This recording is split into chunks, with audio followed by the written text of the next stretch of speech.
खबर शामिल करेंगे चकसवारी से। मीरपुर आज़ाद कश्मीर से हमारे नुमाइंदे कैसर अजीज की रिपोर्ट के मुताबिक 8 अक्टूबर 2005 में आने वाला जल्जला आज़ाद कश्मीर और पाकिस्तान की तारीख का एक नाकाबिले फरामोश सानहा है, जिसमें एक क़यामत सगरा बरपा हुई। ये जल्जला इतनी खौफनाक कुदरती आफत थी कि इससे बच जाने वाले लोग आज भी सिसकते हैं। आज भी इस अजीम सानहे के जख्म ताज़ा हैं। इसी जल्जले ने कई इंसानी अलमियों को जन्म दिया, कई अफराद को उम्र भर के लिए अपाहज कर दिया, जो आज तक सिसक कर जिंदगी गुजार रहे हैं। पाकिस्तान और आज़ाद कश्मीर के लोग आज अपने प्यारों की 19वीं बरसी मना रहे हैं।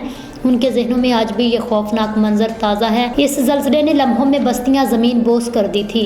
इन ख्यालात का इजहार assistant education officer Chakswari Shafqat Hussain ने 8 अक्टूबर 2024 कौमी यौम इस्तकामत पर AEO ऑफिस चकसवारी से एक बयान के जरिए किया। उन्होंने कहा, बेशक ये जल्जला हमारे लिए बहुत बड़ी आजमाइश थी, जिसमें बेशुमार कीमती जानें हमसे जुदा हुई। उन्होंने कहा, आज असिस्टेंट एजुकेशन ऑफिस चकसवारी की हिदायत पर सर्कल के तमाम अदारों में इस दिन की मुनासबत से तकरीबात मुनक्किद हुई। असातिज़ा कराम ने बच्चों को ऐसी नागहानी आफात के बारे में और उनसे महफूज रहने की आगाही फराहम की।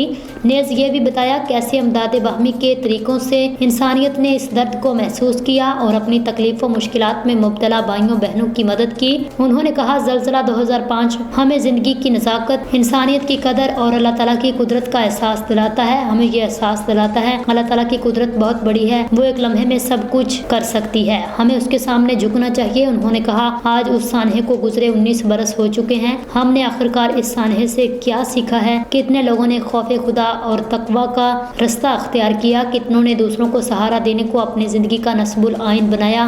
किस किस ने मुसीबत ज़दा की मदद करनी शुरू कर दी?